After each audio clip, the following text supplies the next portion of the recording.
Welcome to TSX Quarterly, the podcast that brings you publicly available earnings calls from companies listed on the Toronto Stock Exchange in one convenient location. Gone are the days of looking through confusing websites. You'll find the important information right here. Enjoy the call.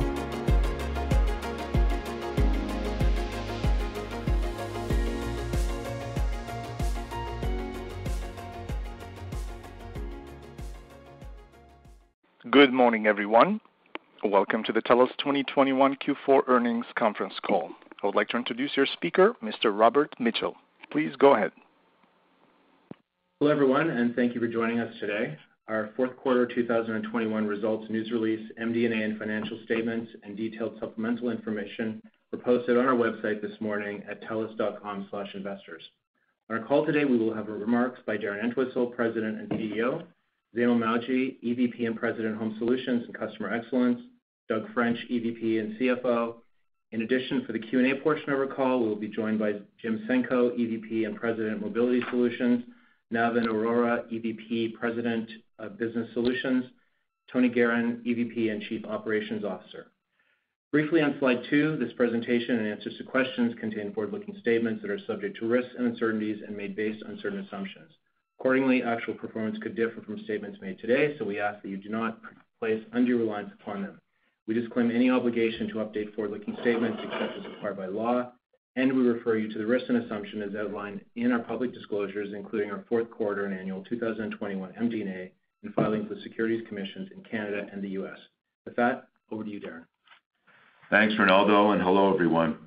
Throughout 2021, TELUS again achieved strong operational and financial results across our business. This is a trend the TELUS team has demonstrated over the longer term, and in 2021 was once again successfully realized against the backdrop of an unprecedented operating environment.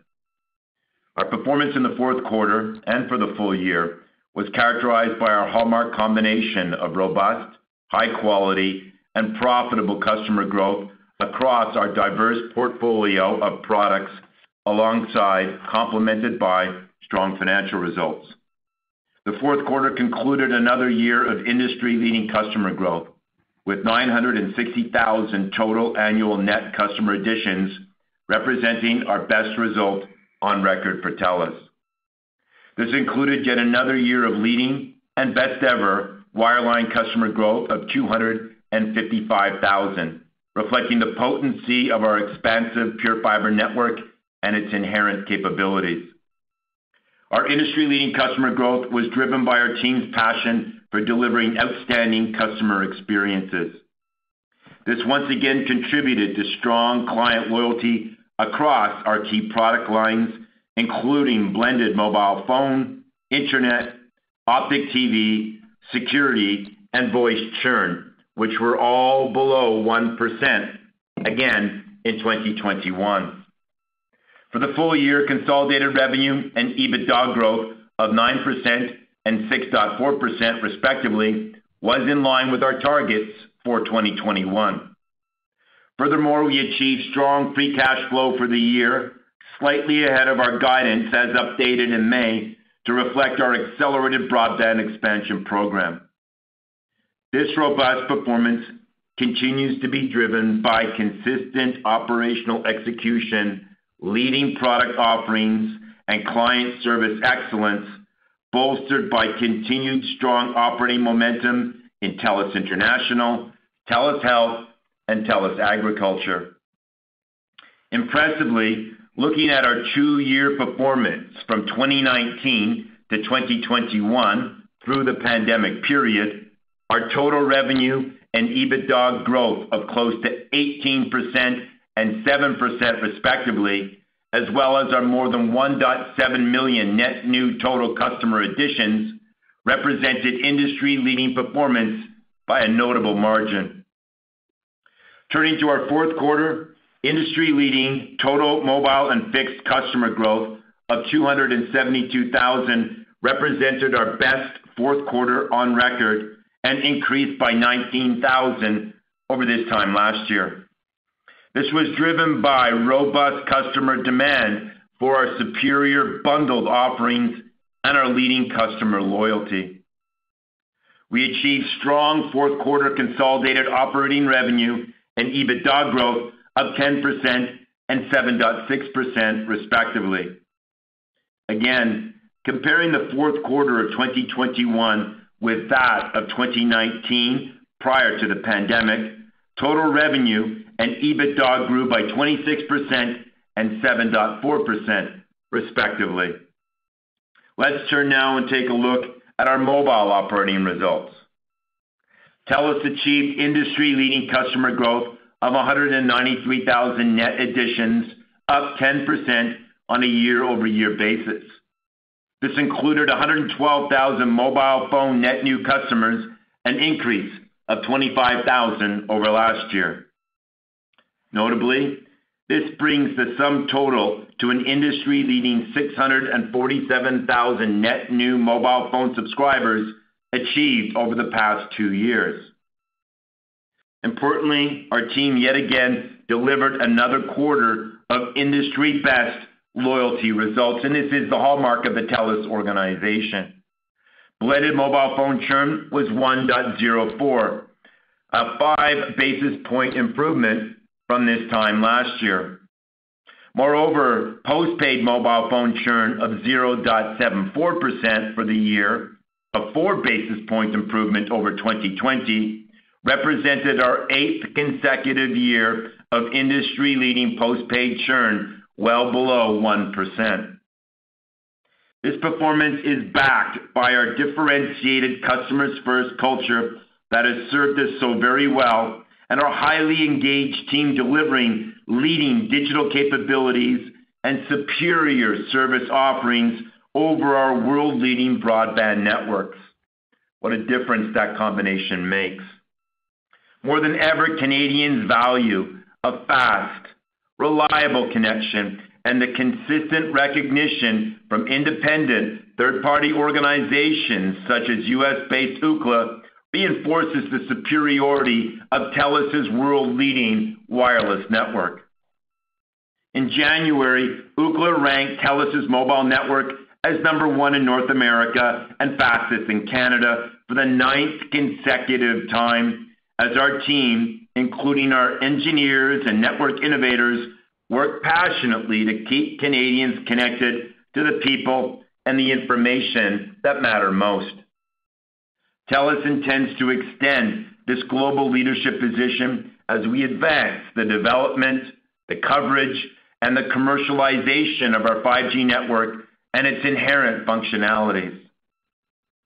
This recognition from Ookla comes on the top of the multi-year accolades our world-leading wireless and pure fiber networks have consistently earned for speed, reliability, user experience, and expansiveness from numerous other independent network reports, including UK-based OpenSignal, US-based PCMag and JD Power, and Canada's Tutela. We are proud of the many ways in which our global best wireless and pure fiber networks are driving economic growth, driving innovation, and creating jobs within our country.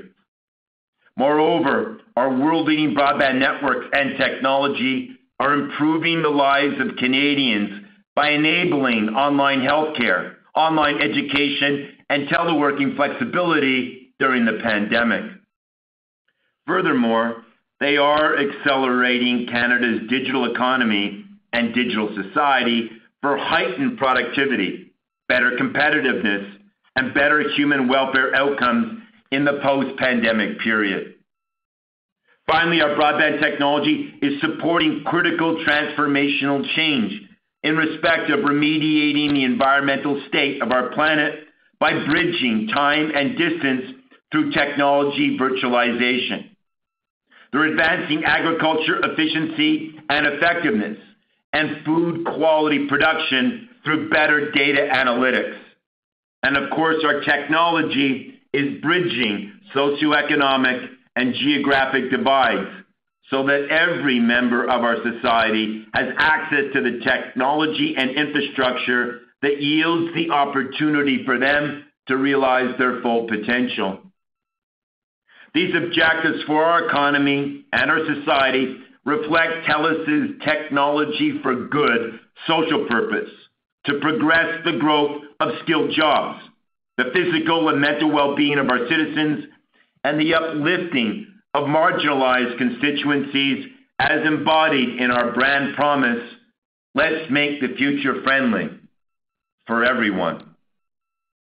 To close on mobile, fourth quarter ARPU was up 1% year-over-year, supported by higher roaming revenues, albeit below seasonal pre-pandemic levels, in addition to higher monthly recurring charges as a result of a greater mix of high-value customer additions delivered by the TELUS team. Alongside ongoing strength in customer expansion, this supported healthy mobile network revenue growth of 5% in the quarter. Notably, compared to the fourth quarter of 2019, or pre-pandemic levels, mobile network revenue increased by 4%, reflective of our consistent focus on high-quality customer growth and excellent customer base management. Let's turn now and take a look at our wireline operating results. TELUS delivered another quarter of robust wireline customer growth, which was yet again industry-leading. We achieved total fixed net additions of 79,000 for the quarter, which impressively represented our best fourth quarter wireline customer growth on record for the TELUS organization. This was powered by leading broadband customer experiences, inclusive of our unique bundles, over TELUS's superior pure fiber network. Indeed, our robust wireline customer growth continues to be enhanced by the significant investments we are making in fiber and 5G wireless technologies, including our important accelerated broadband expansion, which is progressing very nicely, thank you very much. Looking forward, these generational investments will fuel enhanced customer growth and operating efficiencies at the same time, and drive positive cash flow benefits as we complete our expedited broadband build and retire our remaining copper infrastructure. In a minute, Zainul's going to have an opportunity to provide further commentary on our industry-leading fixed results, as well as our ongoing broadband expansion program. Now, let's make a segue and take a look at Telus Health. Our team drove double-digit year-over-year health services revenue growth for both the quarter and the full year 2021. Moreover, we achieved important milestones along the way as we continue to meaningfully scale our health operations.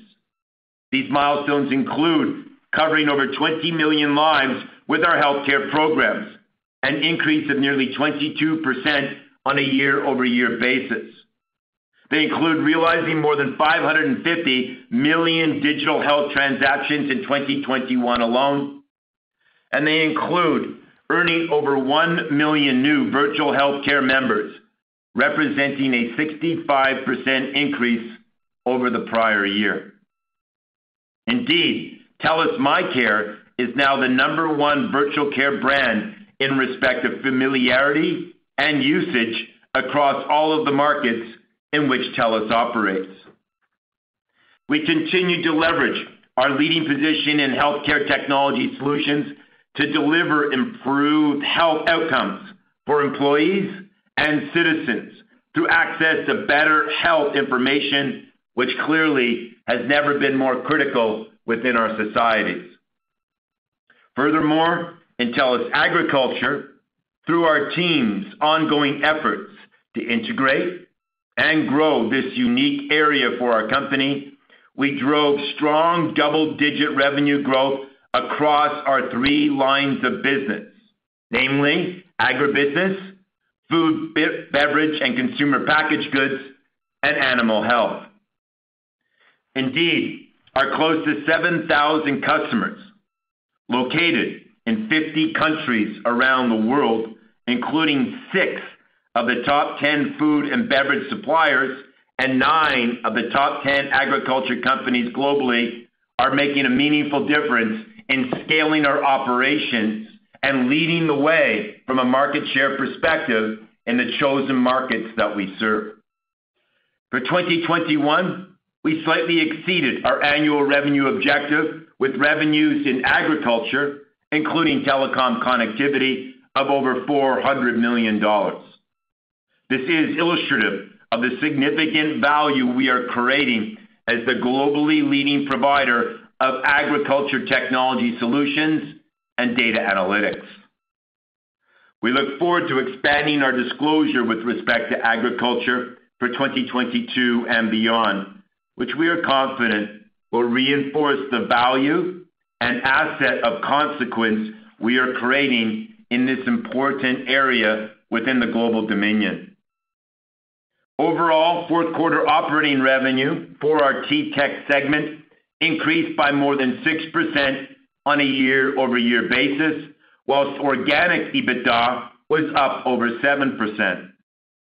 Doug's going to have an opportunity to provide further commentary on TTech performance in just a minute when we hear from Uncle Doug. Let's turn now and take a look at Telus International.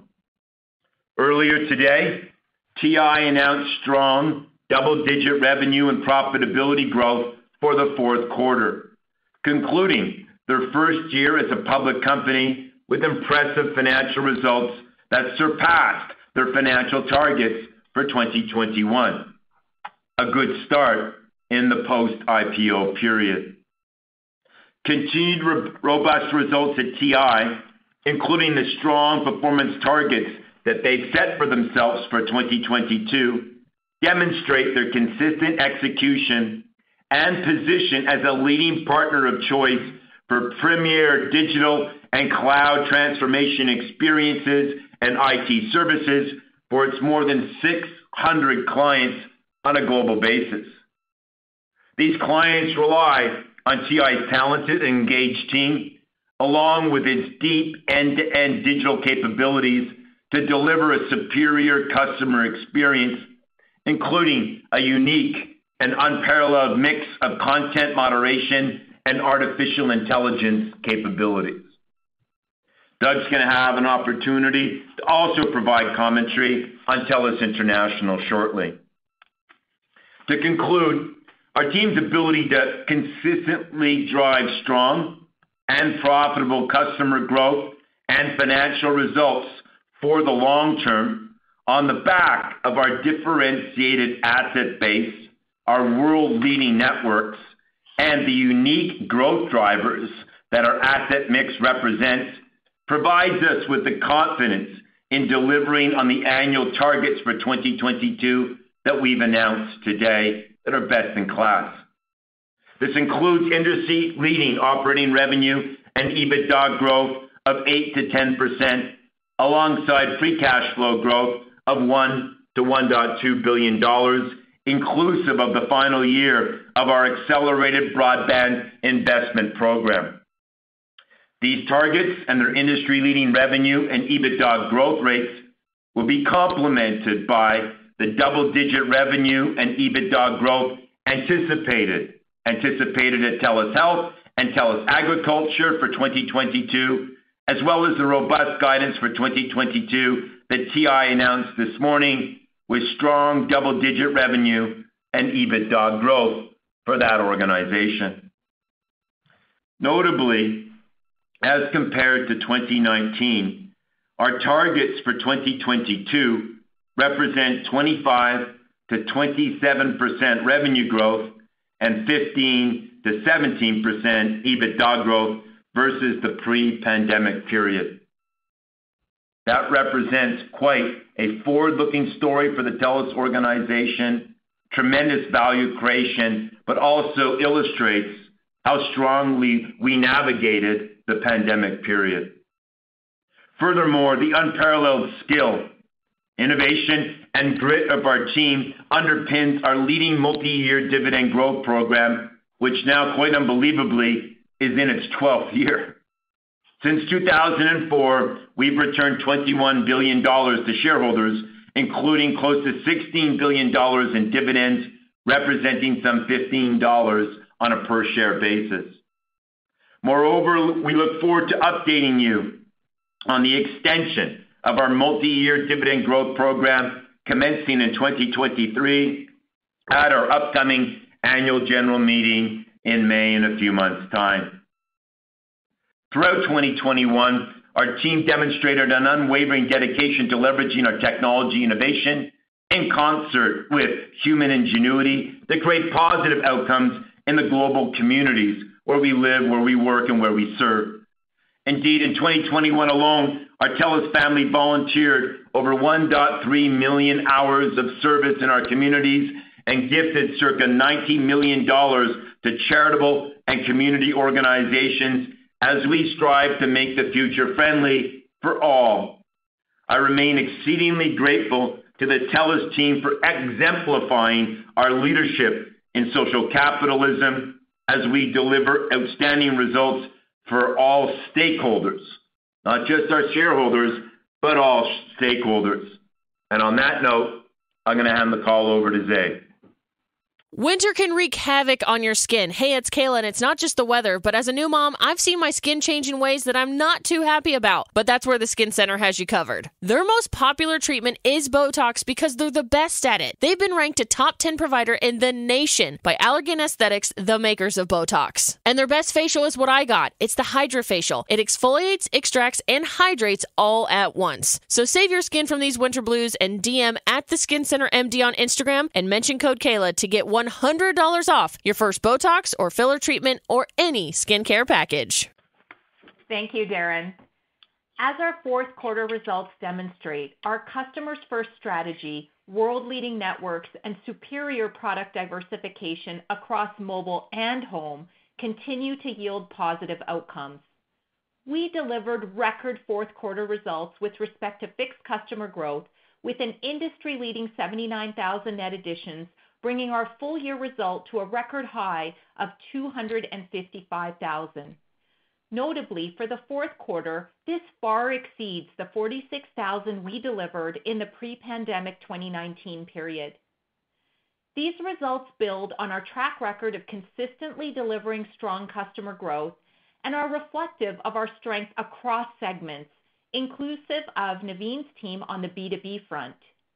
Together, over the last 2 years, we have added an industry-leading 495,000 fixed customer additions, including 306,000 internet customers, 105,000 TV net additions, and 165,000 security customers.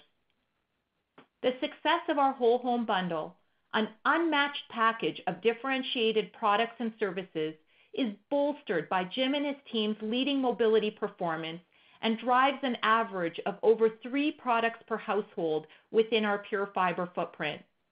In turn, this is leading to high brand affinity for our services and lower churn. As demonstrated in the 2021 annual CCTS report, customer complaints against TELUS were a fraction relative to our national peers, solidifying our #1 ranking of the fewest customer complaints among national carriers for the 10th year in a row. This leadership showcases how our team puts our customers first at every opportunity, generating customer loyalty and building trust to further intensify our base.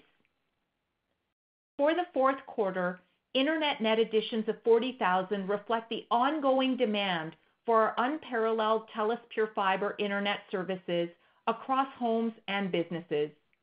We continue to drive robust TV attach rates, with TV net additions totaling 18,000. Notably, due to our high content engagement, we remain the only provider in North America to consistently deliver positive TV growth. Customers continue to recognize the unique value of our flexible packaging, breadth and depth of content, and fully integrated over-the-top streaming. Residential voice net losses of 10,000 remained low and stable as we successfully leverage our expanding Pure Fiber footprint, bundled product offerings, and strong retention efforts to retain these high-margin services. Our industry-leading security and automation net additions of 31,000 were up 8,000 over last year, reflecting the strength of our digital capabilities, innovations in virtual and do-it-yourself installations, and our capacity for acquiring and integrating new assets on a national basis post the acquisition of ADT Canada. The recent expansion of our home security and automation bundle to now include our cybersecurity solutions with Telus Online Security further exemplifies the diversity of and potential for this product portfolio.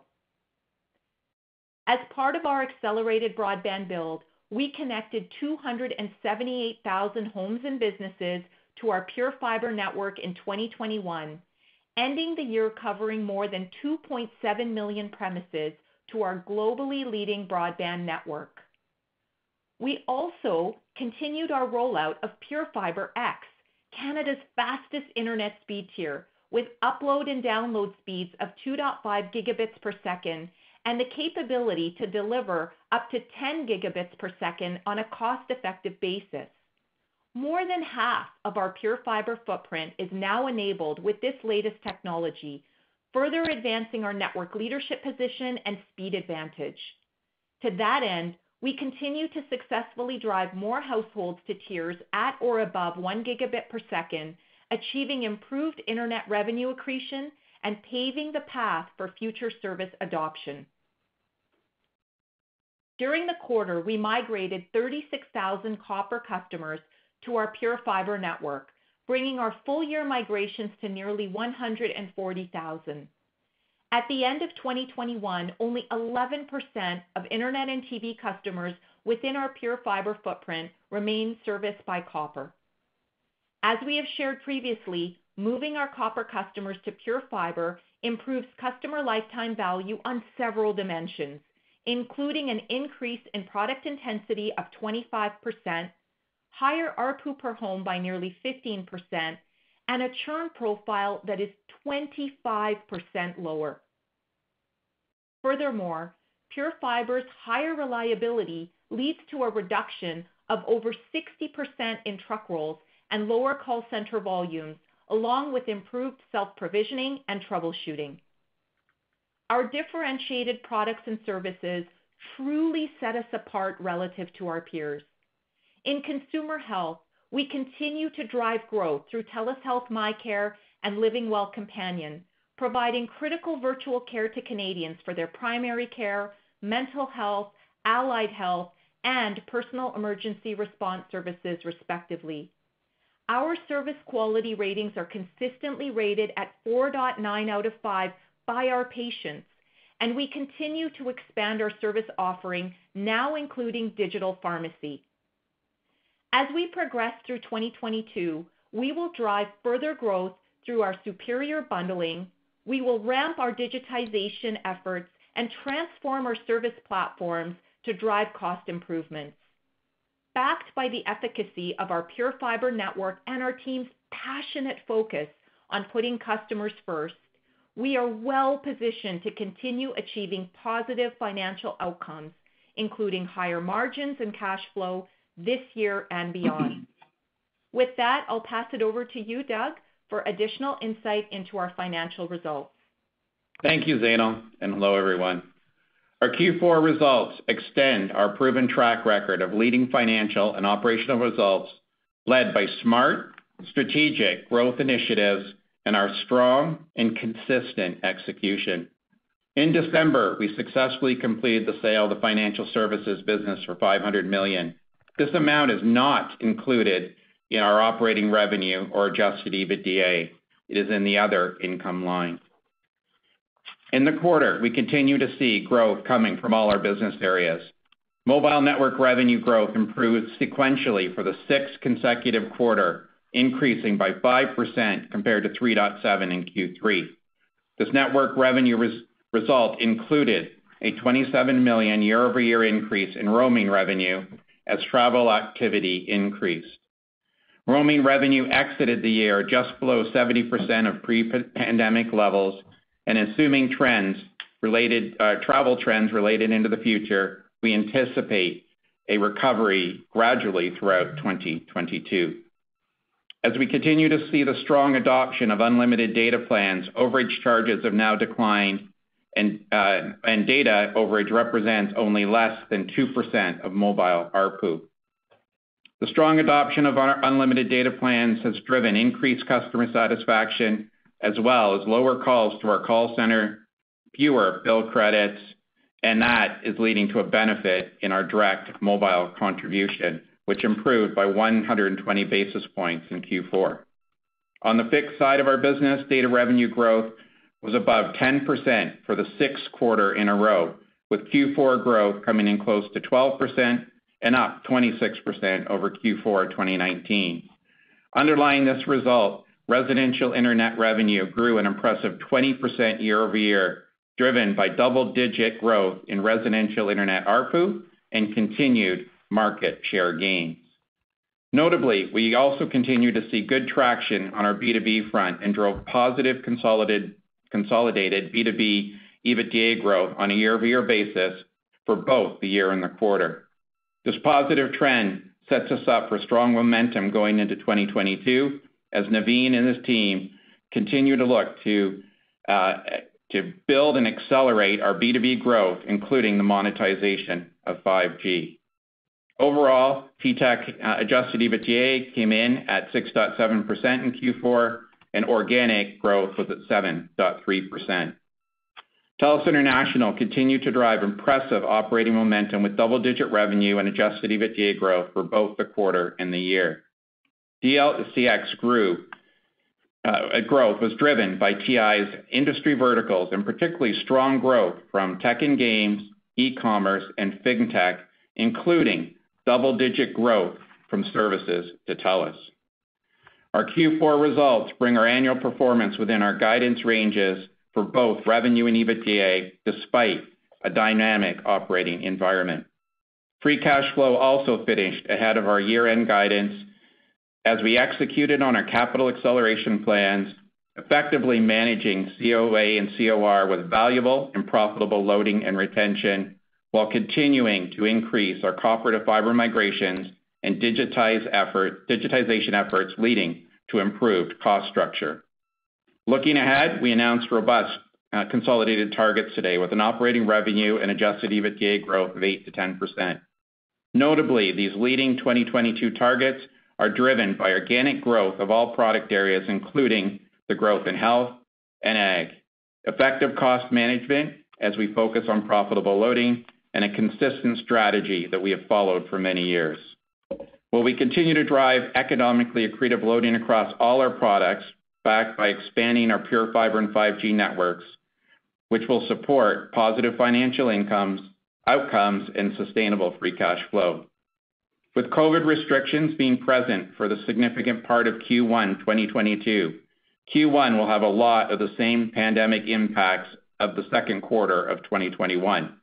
We anticipate our growth profile to steady improve subsequent to Q1 2022, aligning with our expectations of the economic recovery. Notably, when we compared 2019, our guidance implies, as Darren highlighted, pre-pandemic levels of 27% operating growth and 17% adjusted EBITDA growth. Impressively, since 2019 through to the end of 2022, we anticipate to generate cumulative EBITDA growth of almost $1 billion. This industry-leading result is attributable to our strong operational execution, delivering on our strategic initiatives, and the quality of our asset mix. Furthermore, the more than 1.7 million customer additions that we have added over the past 2 years demonstrates the significant economic value created for our stakeholders, supporting future strong revenue and EBITDA expansion. For 2022, we are targeting free cash flow of up to $1.2 billion, representing a potential increase of more than $400 million. Included in free cash flow, we have our 2022 accelerated capital spend of $750 to $790 million. That is the remaining amount of our $1.5 billion acceleration. In addition, we expect handset investments to increase with upgrades that were deferred during the pandemic. Our free cash flow outlook includes anticipated capital expenditures of $3.4 billion, a slight decline relative to 2021, while still delivering all of our original operational targets. Importantly, we remain committed to CapEx moderating to a baseline of $2.5 billion or less beginning in 2023. Detailed assumptions of our 22 targets can be found in Section 9.3 of our posted MD&A. Our balance sheet remains very healthy heading into 2022, including available liquidity of over $2 billion, while our net debt to EBITDA ratio ended the year at 3.17x, down from 3.45 1 year earlier.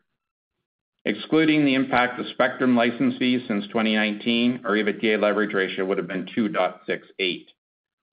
With regards to our leverage, we remain committed to investment-grade credit ratings, and we are confident that our outlook, combined with the 2023 significant decline in our capital expenditures, will hit those targets.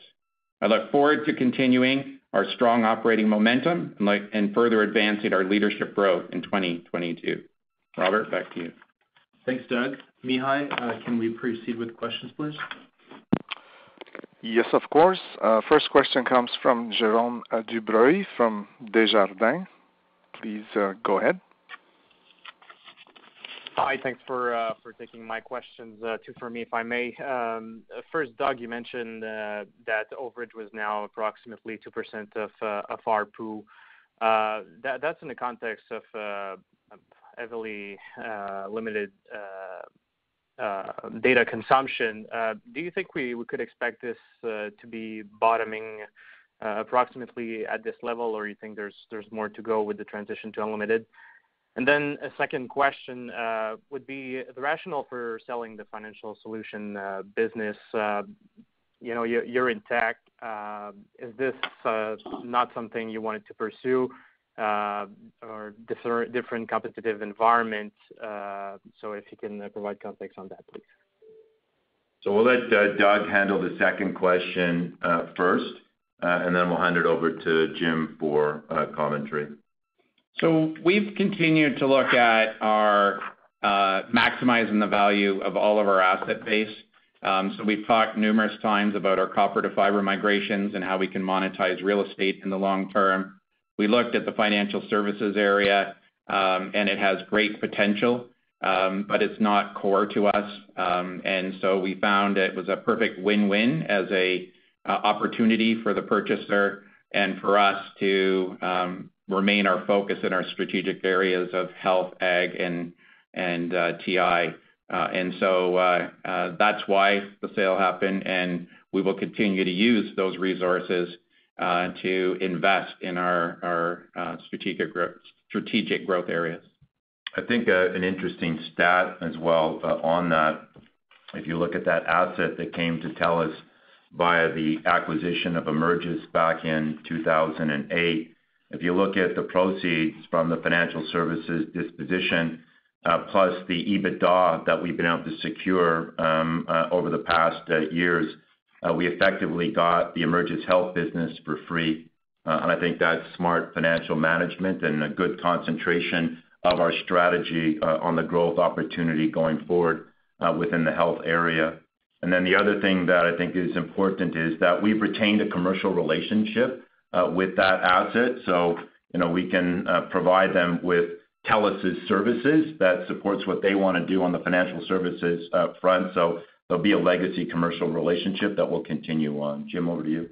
Yeah, look, our Telus brand unlimited mix increased significantly year over year, up 34%. And the majority of our Telus brand is now on unlimited. I think where you see data overage is still in the flanker space. But more and more of our Koodo customers are migrating up to Telus, which is great news. And I think you got to get back to, we continue to see benefits from the consistent high-quality customer additions, which is moving that mix to unlimited. And then our base management activities have really been minimizing the volatility around our rate plan changes. And so feeling really strong about where our ARPU is. And, I look at the remaining 2% in the flanker space as a huge opportunity to drive upsell and move customers towards unlimited, especially with 5G device life cycle coming through, and that's a real opportunity for driving that upsell. Next question, please. Thank you. All right, next question comes from Drew McReynolds from RBC. Please go ahead, Drew. Yeah, thanks very much. Obviously, congrats on the results and the outlook. It certainly exceeded my expectations. A couple from me. Maybe just starting with you, Doug, on the guidance. Thanks for the additional granularity just in terms of COVID impacts. Just remind us just kind of where the pockets of headwinds are lingering here for you in 2022. And then second question maybe for you, Zainul, on the multi-gig kind of symmetrical household for internet. Can you give us a little sense of, really what the demand or how the demand for that is evolving, within your fiber footprint? What do you see in terms of adoption and penetration of just the multi-gig and the importance that households put on the symmetrical side? And then lastly, could you give us an update maybe for you, Doug, just where you are with respect to assessing strategic scenarios or options for Telus Health and Telus Ag? Thank you. Okay, Doug, why don't you kick it off, and then over to Zainul. Thank you. So on the headwinds, obviously roaming is going to be the largest as we look into 2022, and the speed of recovery of where that may happen. We have highlighted that with a lot of the lockdowns in the first quarter, that roaming has fallen off a little bit from the trends we saw in the fourth quarter. So you'll see that pressure out of the gate, but we believe it'll rebound as the year progresses. The flow-through impacts to healthcare and some of the transactional services have been a bit of a headwind with COVID, but are improving substantially as the year ended. We haven't seen that slow down a lot with the recent changes, but it is a potential. And then probably the last one being business, and business is always going to be more volatile with depending on the recovery plan. Naveen has a lot, and maybe we can ask Naveen to top up in a moment. But Naveen has a lot of plans on how we will actually turn biz and keep the momentum that we currently have in biz to overcome any of those headwinds. On the health and ag one and our future potential, we'll continue to assess it, and we'll bring back to you when the timing is right. But what we're going to continue to build assets of consequence, and any partner, any IPO, any timing around that will be a win for ourselves, a win for the organization to drive it further. And it'll be strategic, not financial. We make that decision. Zainul, you want to go ahead? Sure, absolutely, Drew. Thanks for the question. So I think you had sort of a two-part question, one on the adoption of 2.5 and the PureFibre X, as well as what we're seeing in terms of upside on 1 gig and beyond. So I'll address those two. Essentially, Drew, one of the things to think about is we've always made really smart capacity investments in our network, and so the PureFibre X has certainly provided that speed advantage and the halo product of the 2.5 and beyond opportunity. But it's also driven by some capacity upgrades that we needed to do. So we're future-proofing our network, and we're doing it on the back of being able to provide incremental speed tiers. In terms of the take rate, Doug highlighted the revenue growth that we've enjoyed on the internet front, particularly on residential. And what I would say there is that we still have a proportion of our customers that are not taking 1 gig, but a higher mix of our new loads that are trending to take 1 gig and more. So we have a ton of upside potential as we push customers up the curve in terms of taking those higher speed tiers. And in terms of customer demand for symmetry, we've seen that, I would say, explode through the pandemic. In the context of prior to the pandemic, I don't think a lot of customers would have recognized we were putting a lot of work into educating customers on the benefits of symmetry, the capabilities of pure fiber, but now that's a recognized benefit and it's a valued benefit to pull customers into the pure fiber footprint. So we're seeing a lot of customers recognize and want the value of pure fiber in terms of the capacity to have multiple streams in their household, multiple video conferences, and of course with our security services, multiple video feeds as well. So we see that demand continuing to increase, and we see the value potential and upside potential as very high. Drew, just on the health front, and I've said this before, but I can't emphasize it enough. You can really draw inference from the model that we followed on TI as to what the future portends as it relates to both Telus Health and Telus Agriculture.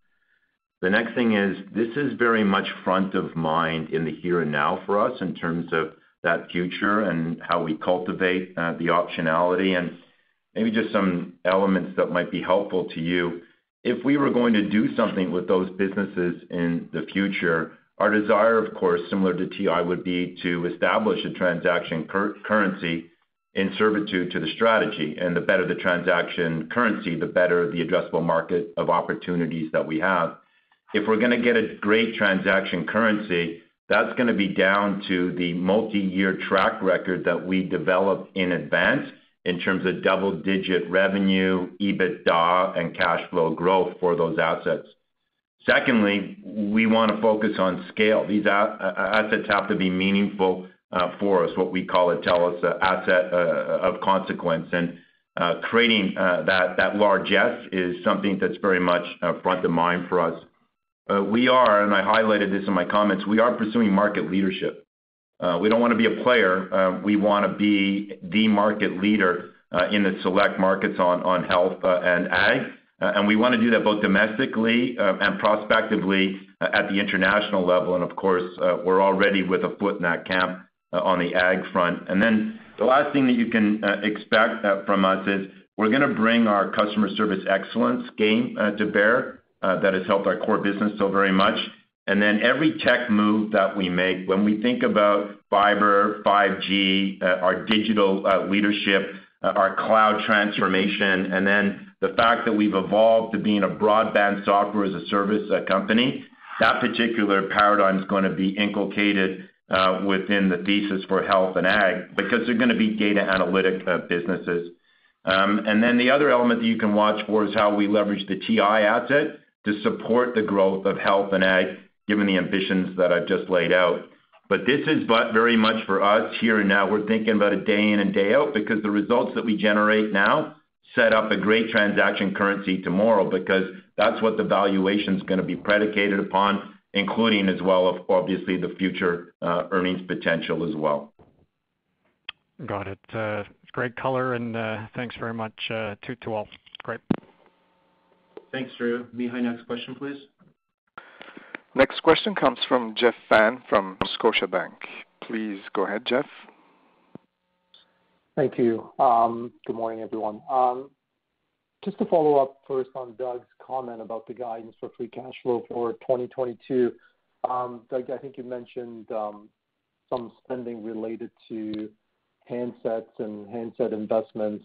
I just wanted to see if you can elaborate on that a little bit as to whether is this volume driven purely or if there's some assumption regarding competition around handset subsidies.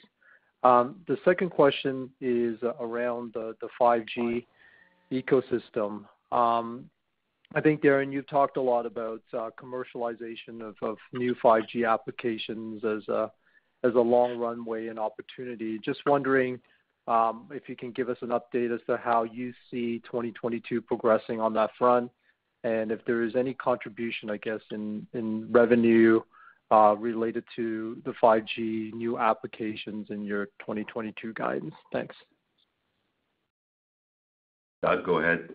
So on the cash flow one, when you think through the last couple of years, digitization was a significant opportunity and success for us. There was a great mix of, contracted customers and BYOD. And there was also a lot of deferrals of business and consumer customers who just waited to upgrade and not do it on a digital environment. So everything that's included in our 2022 forecast is volume related.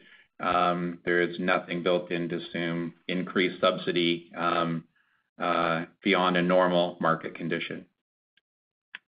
Thank you. Maybe I'll ask Naveen to comment on the commercialization in just a second. You're quite right, Jeff.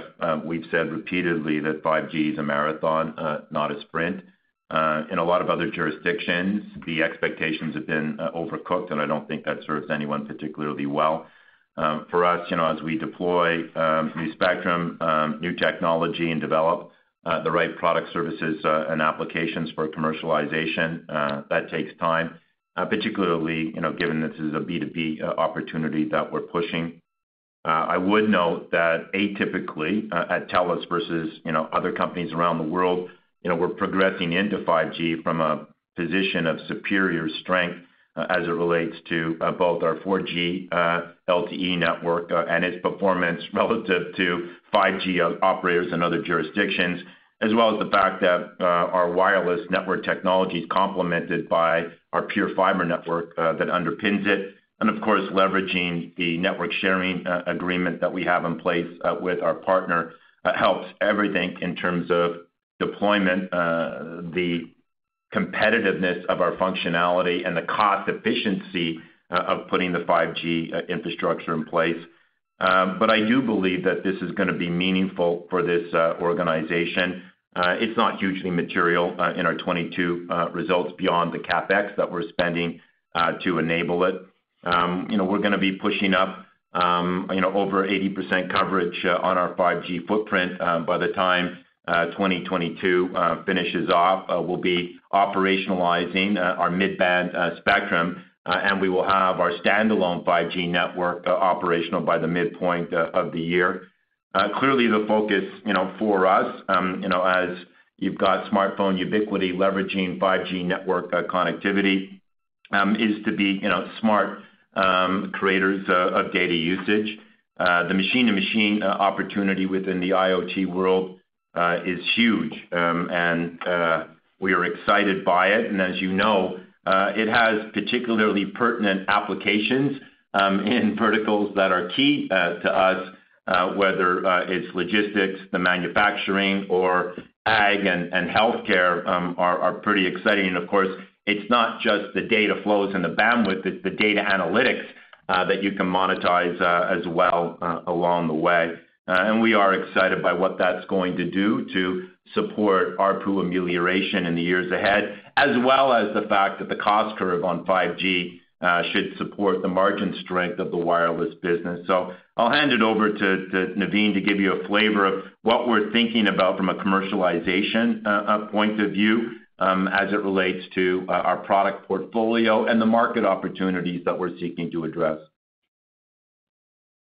Yeah, thanks very much, Darren, and thanks for the question, Jeff.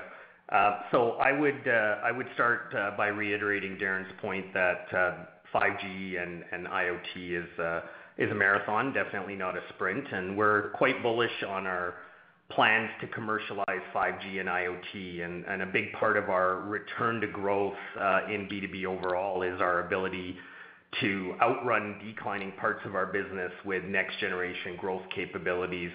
And we feel confident that we can continue to accelerate that growth in 2022 and beyond.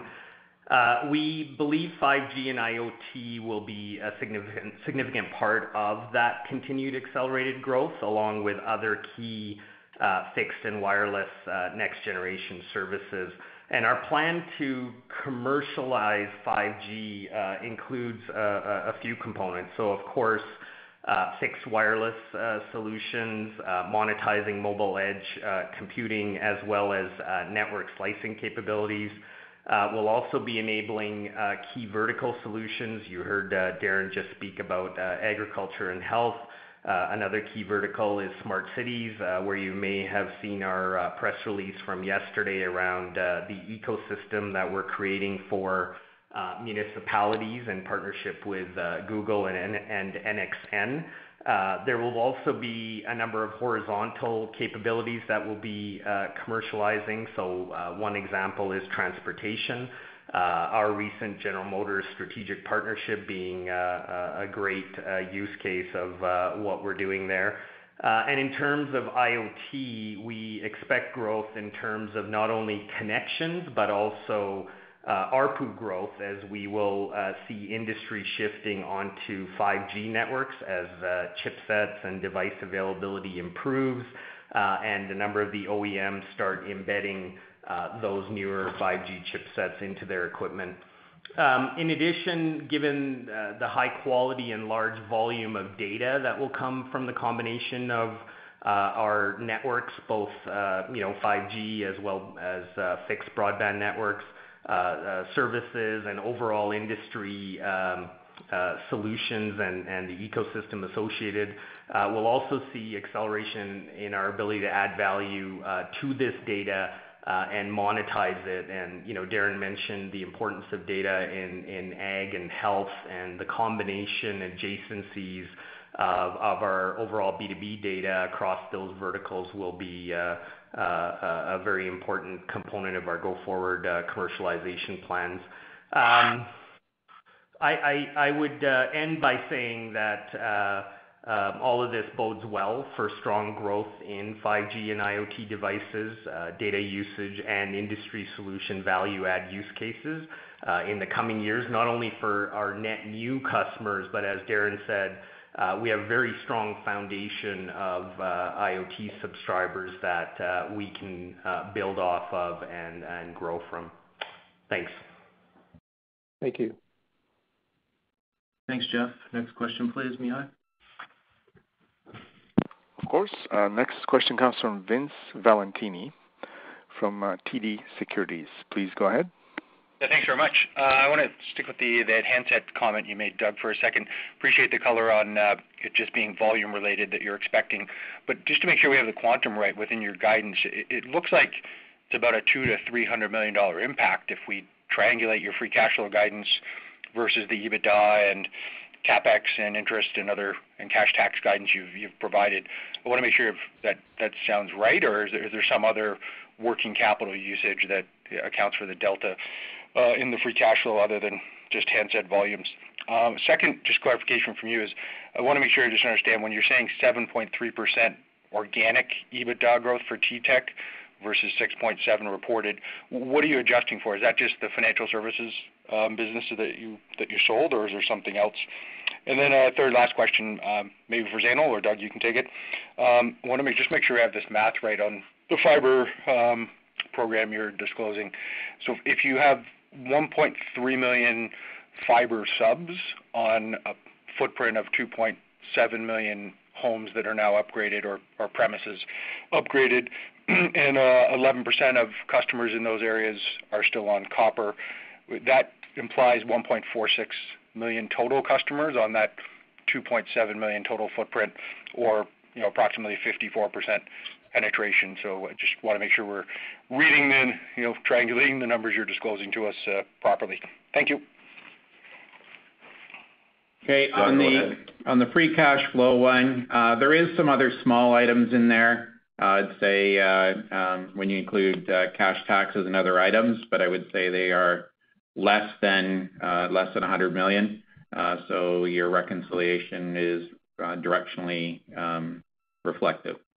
On your second question, no, it's not the TFS sale that organic is. We actually have made some investments, particularly in our virtual platforms for healthcare, that have required some investment initially that are paying off very shortly into the future. But we drive a lot of synergies with our product set. So it is actually the other acquisitions that have been a little bit dilutive out of the gate, and the J-curve investment leading to that longer-term integrated strategy. So TFS, that is not an impact at all. Zainul? Thanks for the question, Vince.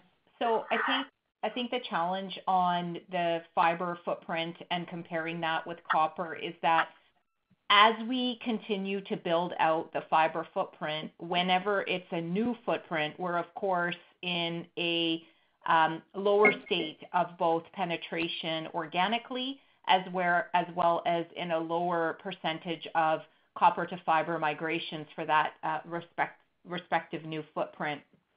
So in addition to that, the numbers that we've quoted in terms of our footprint represent both business and consumer connection and capability, and we look at that on a premise basis, and then to look at to try and triangulate back to a share or penetration view. There's several things in terms of is that footprint actually occupied, and then what's the rate of growth of occupation and penetration of the overall internet service. So it's not a clear triangulation, but I think what you can deduce from all of the disclosures that we've provided is, we're continuing to grow the footprint. We're continuing to penetrate the footprint both organically in terms of net new additions as well as in the copper to fiber migrations. And we're doing that at a very aggressive pace. And we are making commitments on ensuring that we get, to a closure on that base by the end of the year. Okay, thank you. Thanks, Vince. Mihai, we have time for one more question, please. Right. Next question comes from Simon Flannery from Morgan Stanley. Please go ahead, Simon. Great. Thank you very much. Thanks for fitting me in. It was good to see that your margin, your EBITDA guidance is pretty consistent with your revenue growth guidance for 2022. I think we're getting a lot of questions on inflation. You obviously flagged supply chain around inventory. So perhaps just talk us about how you're managing costs and how you're ensuring that you're able to keep fairly stable margins in the businesses, and what's happening with inflation in your various segments. Thanks a lot. Thanks, Simon. There's a couple items there. We are definitely have worked through a lot of our supply chain to get multi-year commitments and ensure that we're getting the supply we need for a lot of the most essential services. But you are right, there are pressures coming in on, call it the more variable supply chain that everyone's going to have on an annual basis. All the initiatives that we've been talking about in our capital acceleration, from copper to fiber migrations to the digitization investments to the simplification programs that we've done with our customers, is going the other direction and driving efficiency and effective throughout our business. So we're continuing to offset and mitigate some of those external pressures with our internal operational excellence, and that is how we're keeping the margins flat to improving over time. Okay. And any color on supply chain easing over the course of the year and better handset supply? Yeah, Q4 was an interesting quarter. It was quite competitive. We saw much more rate-based promotional activity from the flanker competitors due to some inventory constraints. On our side, we've weathered the storm very, very well. Our investments in digital, our investments in omni-channel capabilities enabled us to optimize our inventory across channels. We weren't stranding inventory in our store footprint, and we could get our inventory to the customers and maximize the supply that we had. Additionally, our investments on CPO and mobile clinic played a really key role in providing additional device supply, which we benefited from. So we felt really, really good in terms of those investments put us probably in a very good spot in managing the ups and downs on the inventory. And then we're driving better mix and financial outcomes from that. Thank you. Thanks, Simon. Darren, over to you for closing remarks. In the vein of trying to be helpful for investors and the analyst community, I'd like to postulate a three-part model, which I would recommend be the model that you use to assess our business over the next 3 to 5 years. So module 1 within that construct would be our ability to leverage the significant momentum that we have created within our FFH and mobility business, both individually and collectively. And certainly you've seen that in our results, and I think that bodes well, that momentum for the future. Second component would be our B2B profit resurrection strategy, so that we get an accretive, profitable contribution, not just as it relates to 22 on the momentum front, but thereafter on the B2B front. And that's been something absent from the TELUS story for the past 6 years. The other component of Module 1 would be our leadership on technology. Clearly, for us, what we've been able to do on fiber, what we've been able to do on 3G, 4G, and now 5G, as well as our leadership position on digital, is making a huge difference in terms of the competitive advantage. And when you combine that with the next element, which is our customers first, service excellence culture at our organization, yielding retention scores with customers that are global best, you have a lifetime value creation, be it wireline or wireless, that frankly is unsurpassed. And then the last component of Module 1 is cost reduction, cost reduction, cost reduction. We need to do it to fund our business, and we need to exact cost efficiencies from our tech investments, from 5G and fiber all the way through to digital. The second module is our ability to scale and create value from TI, health, and ag. And so, it's a simple story. We want to drive these business at scale, and it's a valuation conversation where we're looking to build significant value within that asset base, and rinse and repeat on TI, and follow the path of TI, whether it relates to health or ag. The third module is cash generation. And so, it's a story for us of quality EBITDA growth coming from modules 1 and 2, sustainable, quality, significant EBITDA growth coming from modules 1 and 2, complemented by ameliorating capital appetites, such that we get into a situation, a growing situation, where the sources of cash are chronically exceeding the uses of cash. And that is a fantastic combination of modules 1 and 2 in concert. And then, of course, the final element of Module 3 is, what do we do with that cash? And I think you know the answer to that question, which is returning it to shareholders. And so that's really the model for looking at our organization, not for next quarter, but for the next 3 to 5 years across those 3 modules, as to what you can expect from us when it comes to value creation. Thank you, Darren, and thank you everyone for joining us today. Please feel free to reach out to the IR team with any follow-ups, and take care, everyone. Everyone, this concludes the TELUS 2021 Q4 earnings conference call. Thank you for your participation, and have a nice day. Winter can wreak havoc on your skin. Hey, it's Kayla, and it's not just the weather, but as a new mom, I've seen my skin change in ways that I'm not too happy about. But that's where the Skin Center has you covered. Their most popular treatment is Botox because they're the best at it. They've been ranked a top 10 provider in the nation by Allergan Aesthetics, the makers of Botox. And their best facial is what I got. It's the HydraFacial. It exfoliates, extracts, and hydrates all at once. So save your skin from these winter blues and DM at the Skin Center MD on Instagram and mention code Kayla to get $100 off your first Botox or filler treatment or any skincare package.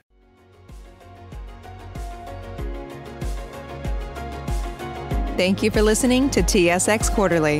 If you enjoyed the cast, remember to leave a good rating. And remember, for any additional inquiries, please consult the company's investor relations section on their website. See you next time.